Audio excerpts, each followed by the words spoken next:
before we go in,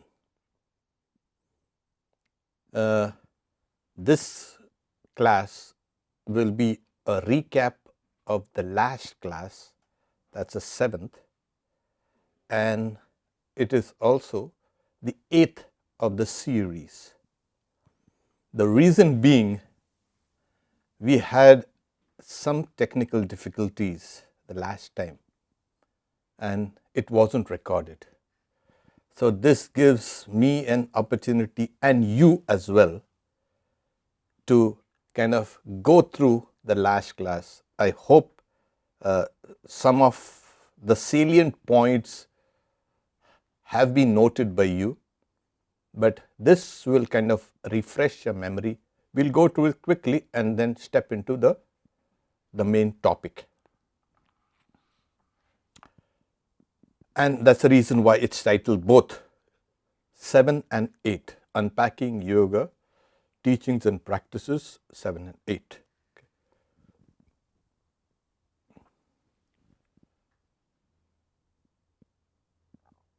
Om Namo Bhagavate Ramakrishna.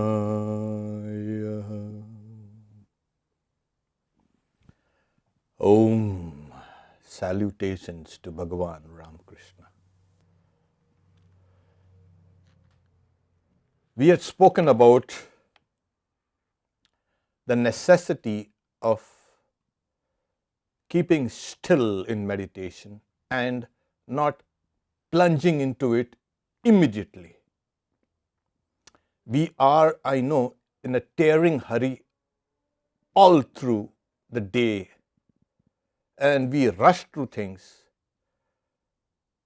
So if we directly plunge into meditation without relaxing your body and without harmonizing your breath and the energies within, the mind will simply throw you out. You will be left grappling with the restless mind, with the surfacing of old memories. And instead of meditating, you will be more kind of wrestling with this mind. That is not the point in meditation. We have also mentioned that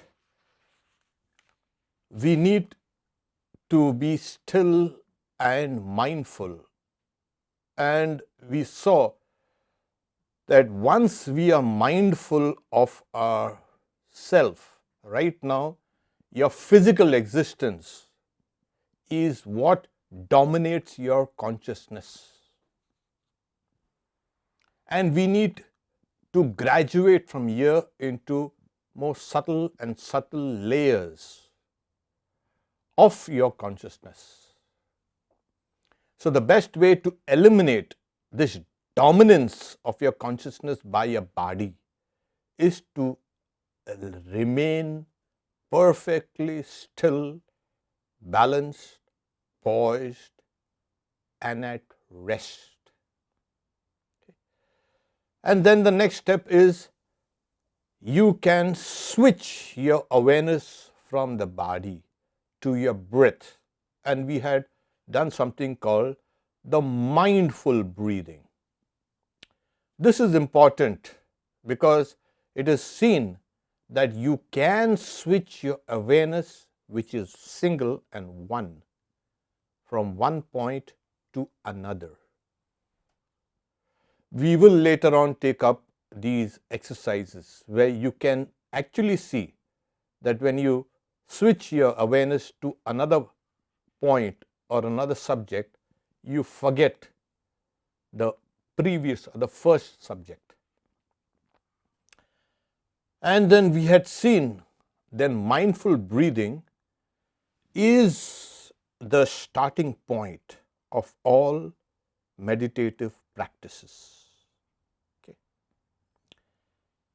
We had also spoken about the necessity for this mindful stillness. The reason being, as I said, that we have something called the spinal cord. It's a bunch of nerves that runs from the back of your skull, from the brain, right down to the sacral plexus, right down to the tailbone, as you say. And this is amazingly encased in a bony vertebral column, that which is segmented, and it gives the whole thing such flexibility and durability. It's amazing. It's one of the finest engineering marvels that evolution has designed for us. So within this spinal cord that's full of these nerves, and in which there's a cerebrospinal fluid, it floats, as it were, in that fluid.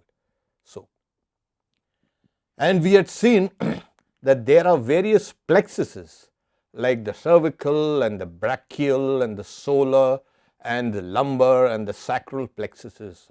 These are bunches of nerves emanating from certain parts of the spinal cord. And behind that, or within that, there is something called the subtle body. Now, I had, given an illustration, quite an apt illustration of this. Now, if you look at this, what moves my fingers? Yeah, well, the fingers move, but it's not a glove that makes my fingers move. There is something within me that makes the glove move. So, also, this entire physical body moves because of the subtle body inside. Now, there are certain psychic centers in the subtle body. When I say psychic, it means related to the mind or the soul. It's not magical, it's not unnatural, it's not unearthly. So, these psychic energies are there all over in these various, you can say, chakras or lotuses or levels of consciousness. So, the subtle body is made up of all these various levels of consciousness. These more or less correspond to the physical plexuses in the body. So, there is, like when we talk about an heat exchanger, heat flows from a higher temperature to a lower temperature, or something like that, from a hot body to a cold body. There is a transfer, heat transfer. Similarly, consciousness at that particular point is transmitted to the gross body via the spinal cord.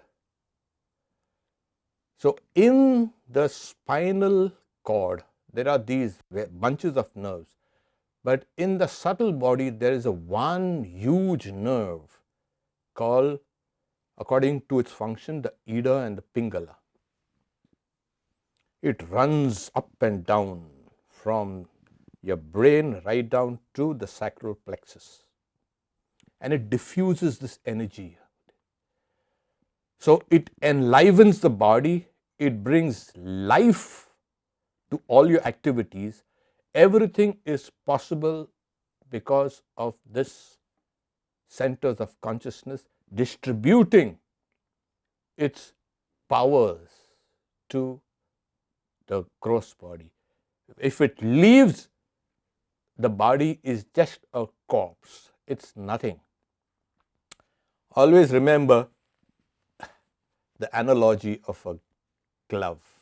Yeah, I think this is important and this is easy to understand. People see the glove and they say glove moves. Well, it doesn't by itself. There is something behind it. So, all your activities are due to this subtle body. Okay.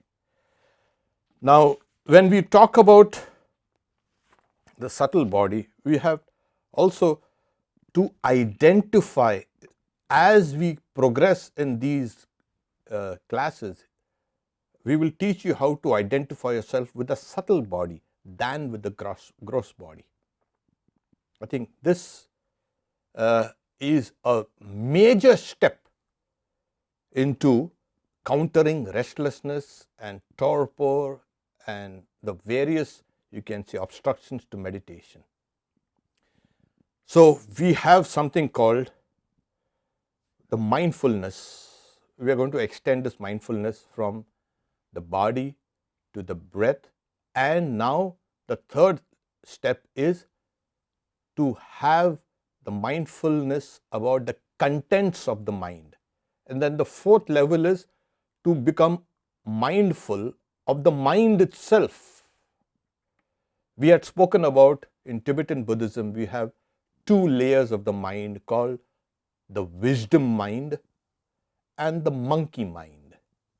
The monkey or the principal mind. This is jumping about all over the place. It's the wisdom mind, and that is the witness. So the wisdom mind observes or is aware, is mindful of the monkey mind. This is the idea. Or in the yogic terminology, the subjective mind is aware of the objective side of the mind. Like Swami Vivekananda says, mind studying mind. The first thing is, every thought is linked to hundreds of other thoughts. No thought stands in isolation. It's linked to various other thoughts. So when one thought comes, it drags other thoughts along with it. It rises and it passes away. And then another thought rises and passes away. It's a train, a constant train, not one. There are thousands of trains, and there are thousands of thoughts running right now in the mind. But why should it be so? That is the nature of the mind. If the mind stops all thoughts, according to yoga, that is the highest state. You have transcended the monkey mind. We will get down to it in a future, you can say, series. But the saying of the Buddha is, everything rises and passes away. When you can see it, you will be beyond all sorrow, or above all sorrow. So everything rises and passes away. And when you can see this, you are above all sorrow. Now, it is obvious, we are aware of this, we know things rise and pass away, but this is not what the great, you can say, sage meant. It is a lucid state of awareness. You are completely aware that you are separate from what rises and passes away. Right now, we are engaged, entangled, enmeshed with what rises and passes away. And then it again rises and passes away, and rises and ad infinitum. The idea is, this mindfulness of the contents of the thought will give us a sense of being isolated or not identified with what comes and goes. It's like you're trying to sit down to meditate, and suddenly you find yourself in Antarctica, and then you bring yourself back, and then you try to sit down here, you go back to the Arctic Circle. What happened? Well, your mind has led you there. led your awareness. So, when you detach your awareness from the thoughts and see them as they are, you will rise above all sorrows, because it is the mind which gives pain and gives pleasure also. And pleasure and pain are not two separate things. It's just obverse and reverse of the same thing. Okay. So this form of meditation has a tremendous integrating factor for psychological well-being, and of course it staves off dementia and so many kind of things. Meditation is the medicine. In fact, if I'm not mistaken, the word meditation comes from the old Latin word meditator, that is medicine, to heal, to cure. So in Indian philosophy or Indian yogic terminology, it is called dhyana, meditation. Now, meditation is likened to jnana, knowledge. Every time you sit down to meditate, you come away with knowledge. That is meditation. It's not simply a kind of a curative process. Yes, that's a spin-off, that's okay. So we must become aware of the transitory nature of thoughts. When this is established, it becomes very easy to understand and grapple with your own subconscious thoughts. It is your own self, your own subconscious thoughts, which you have created, which are now turning against you. You will have a grip over them and you will be able to conquer them. And you know that you are not identified with this. So for the practice session, I would like you all to sit down quietly. Sit still and straight, please. Keep your eyes open for the time being. Take long, deep breaths.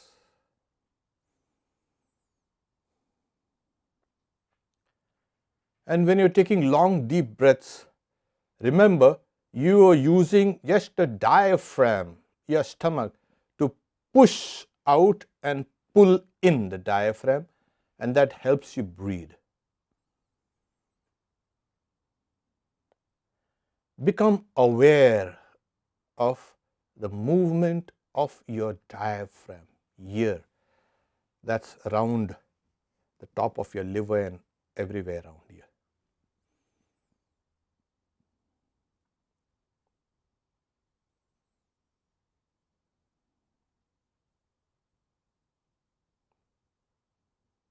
Relax all your facial muscles, please. Keep a half smile on your face. Now either close your eyes or half close your eyes and gaze at a point right outside your chin. As I mentioned, the physical gaze is fixed here and the mental gaze is fixed inside. The mental gaze is fixed at a point within your chest.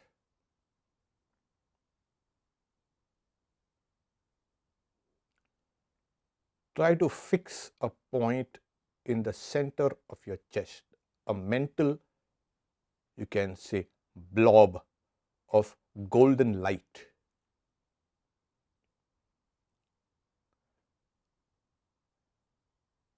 Keep your tongue relaxed.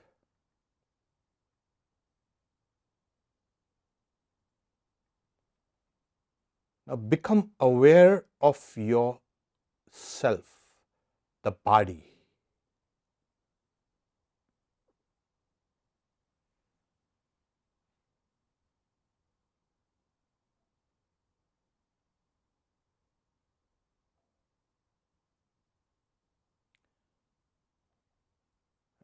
become aware of their body in its entirety.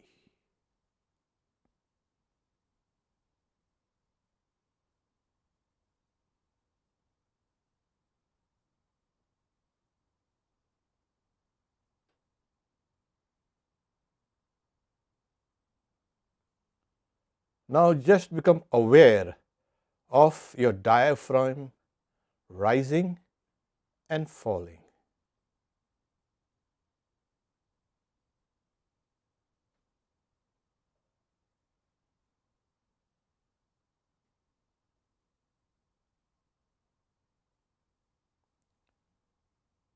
Switch your awareness to your chest rising and falling.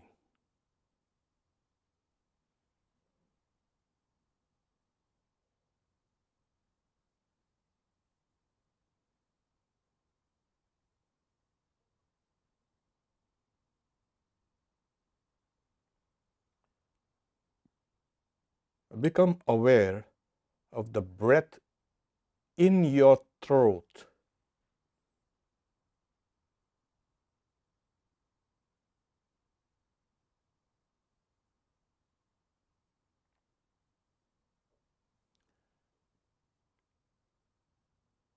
Become aware now of the breath in the nostrils.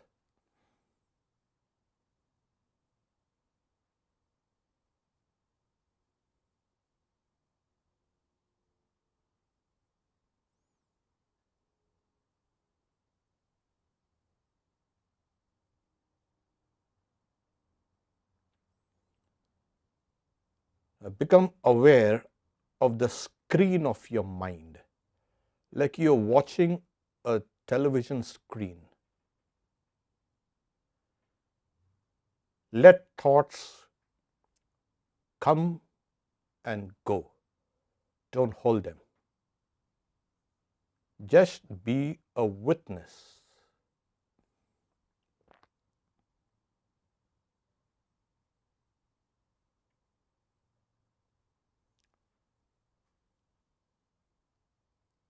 Don't identify with any thought.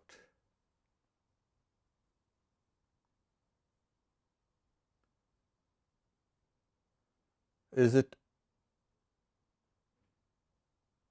as it were you're watching a tree at a distance or an object at a distance?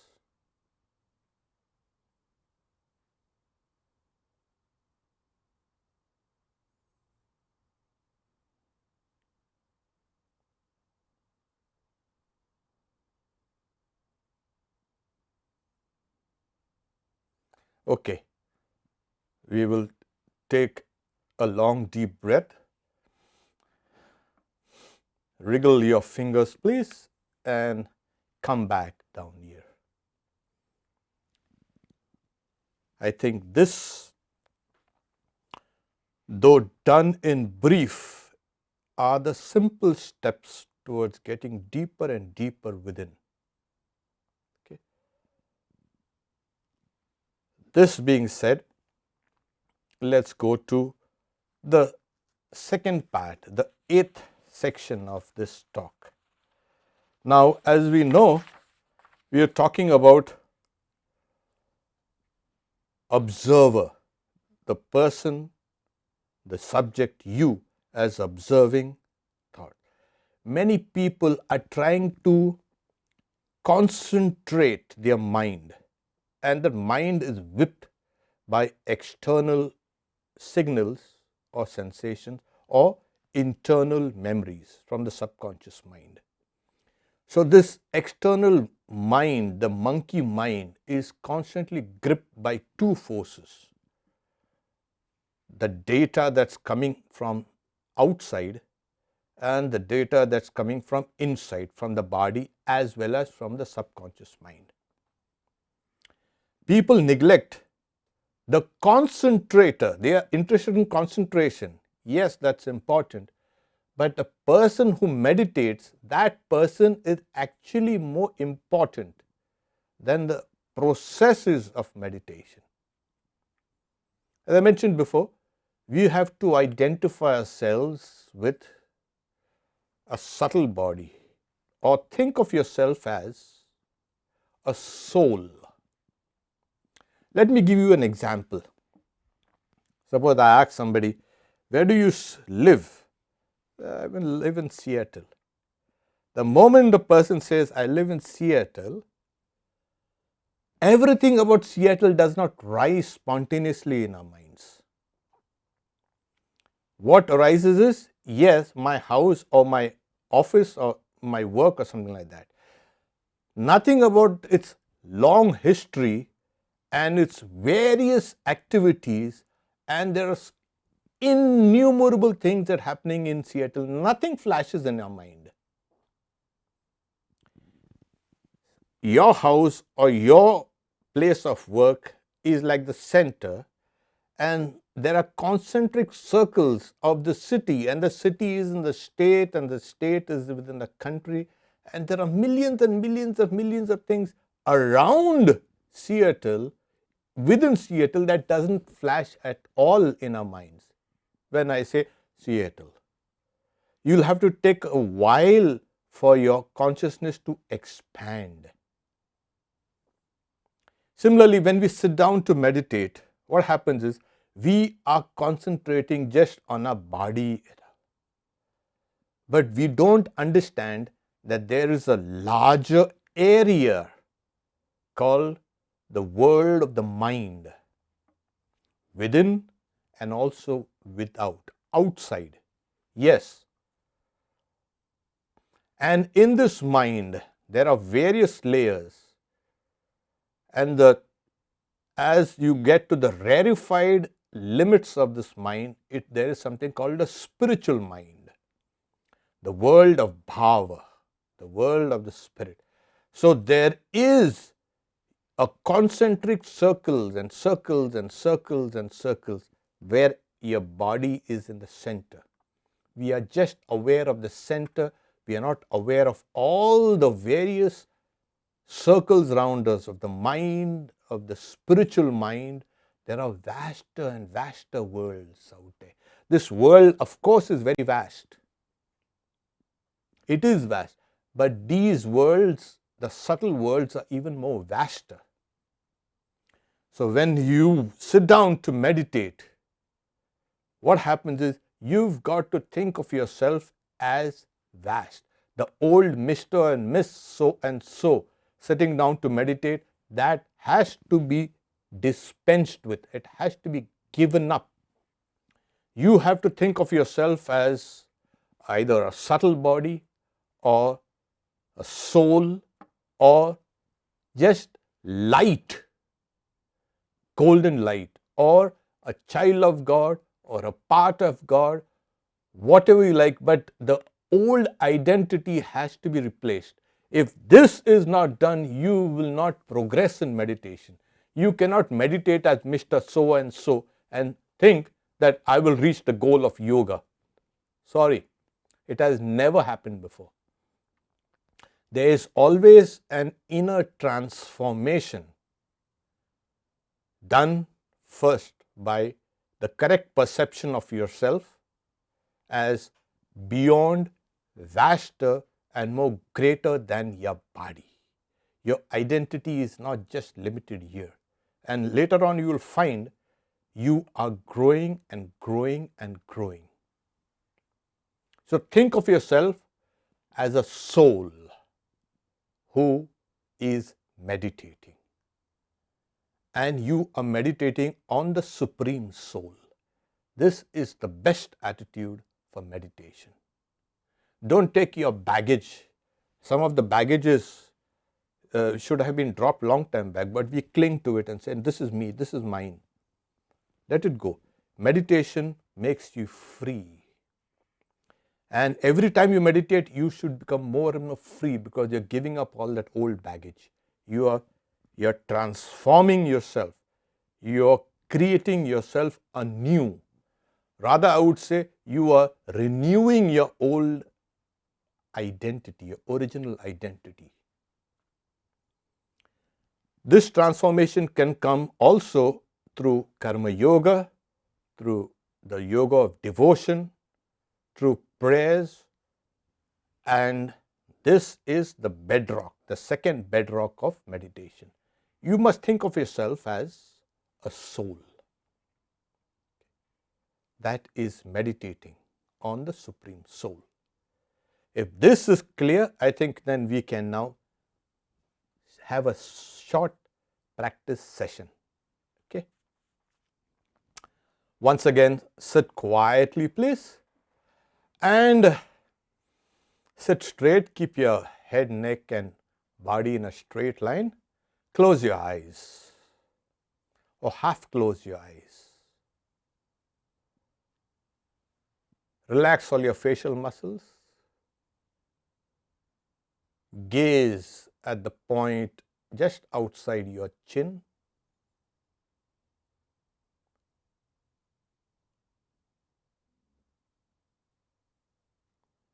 And feel your body.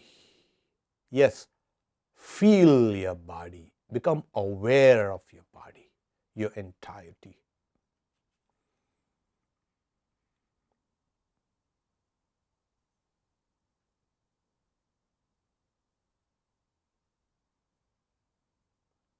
Now become aware that you are breathing. Your breath enlivens the body, and so it is greater than the body.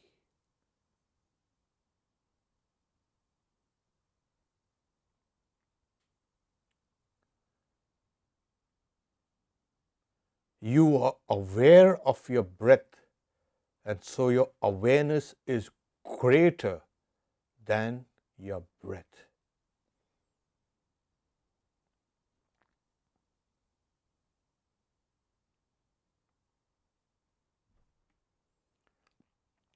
There are two ways to make the subject strong. Come out of your narrow hole. Think of yourself as sitting down on a beach, on a seashore, on a mountain, and there is a vast open skies and space around you. Feel the infinity of the ocean or the skies around you.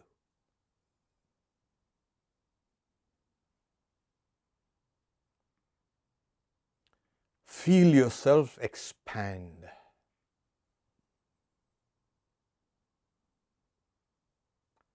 Thoughts are just like clouds, white clouds against a blue sky. They come, they go.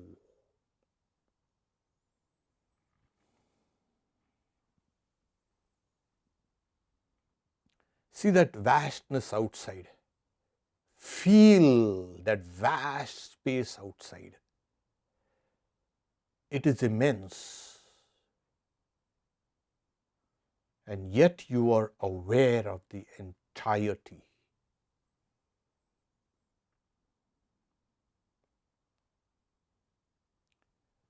Now look within you.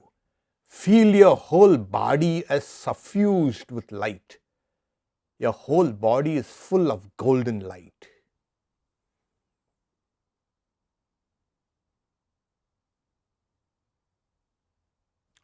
That light fills your head,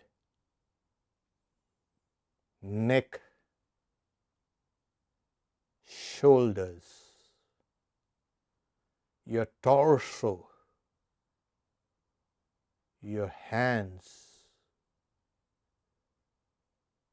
your legs. There is a golden light within you. Feel yourself as that golden light.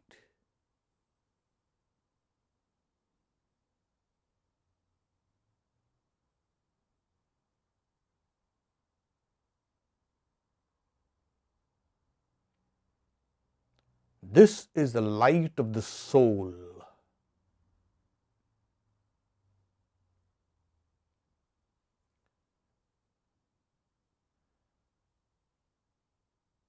Now feel that light also outside you. You are surrounded by golden light outside, and there's a golden light inside.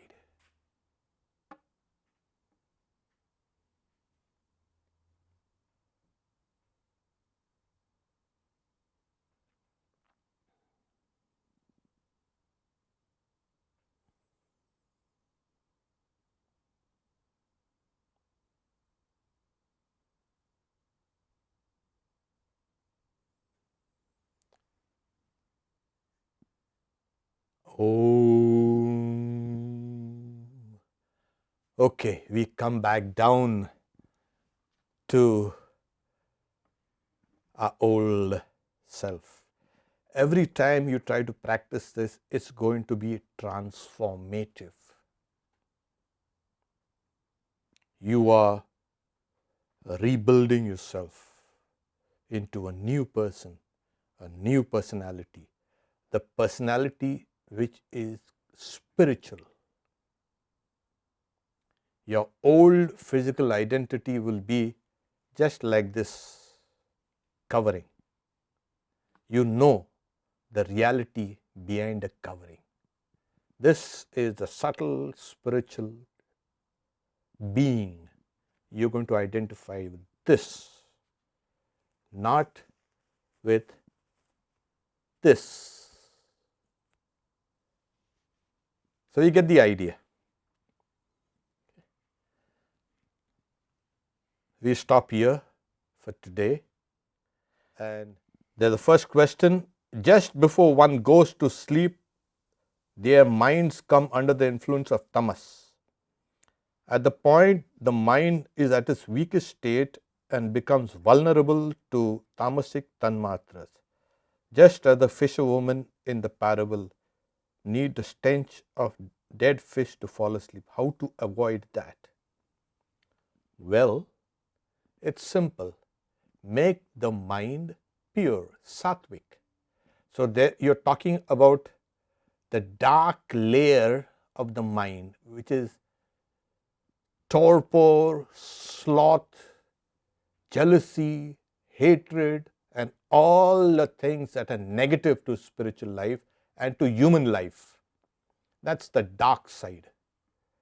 Then there is a higher vibration of the mind, which is passion and activity and acquisition, and can say it, the fight, all these kind of things.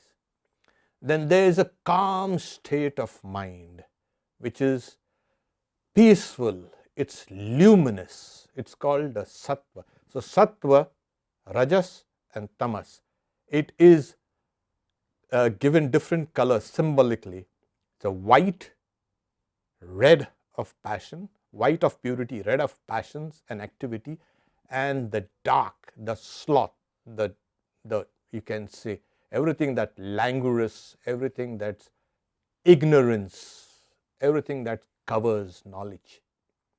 So if you have a activity or you have some thoughts which are pure throughout the day, that pure thoughts or pure activity or your own elevated sense of being will break that old dark thoughts and dark moods of your mind.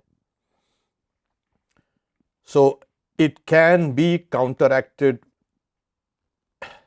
There's always a counter force, don't worry. But that is the way. So don't worry about that. You can say the person, a fisherman, likes to have the smell of fish before he or she falls asleep, because the fisherman has been catching fish and dealing with fish the whole day. So if you deal with spiritual things, with excellent things, with ethical things, with unselfishness, with love, with compassion, you are going to bring all this to you when you're going to fall asleep. That is the way. Okay. The next question is the breathing exercise you taught. How many times should we do that? Should we do that in the beginning of meditation? You know what? I'm giving you certain techniques. Try to integrate some of them in your current practice according to your strength, according to your mood. So the breathing generally is practiced for about 5 minutes. That will give you ample time for the body's energies to fall into a kind of rhythm. So when you're still, you're breathing, your body and its energies become rhythmic, and then it is very easy to direct the mind. I'm not saying control the mind. Controlling the mind comes at a very last stage. So it is directing the mind. So if you can do that for 5 minutes or 4 minutes, whatever, let the energies settle down into a gradual rhythm and then take over. And yeah, so do you have any questions here?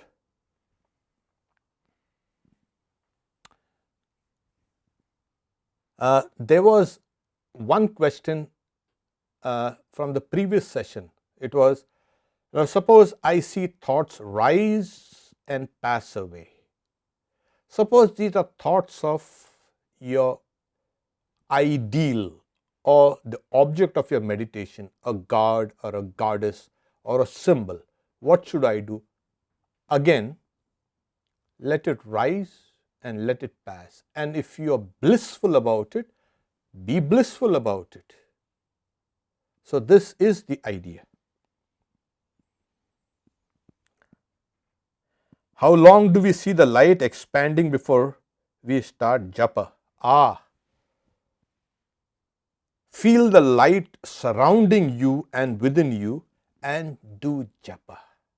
You can, japa is the repetition of a mantra, a repetition of any God's name. Any God's name is very powerful, very powerful.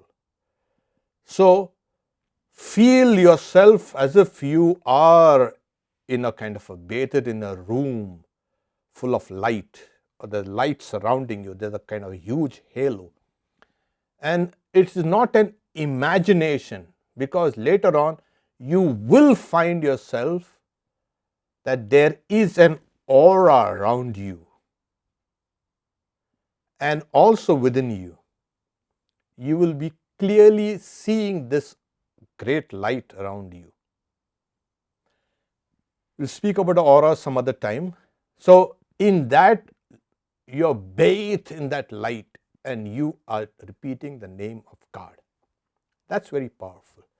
I'm trying to emphasize the breaking down of your old self for one simple reason, and renewing yourself is, see, suppose if there's a large volume of air and the turbulence in this room will be tremendous because it's a small chapel here. That same volume of air outside is not going to disturb or break anything down. But in a small confined space, any turbulence is felt very powerfully.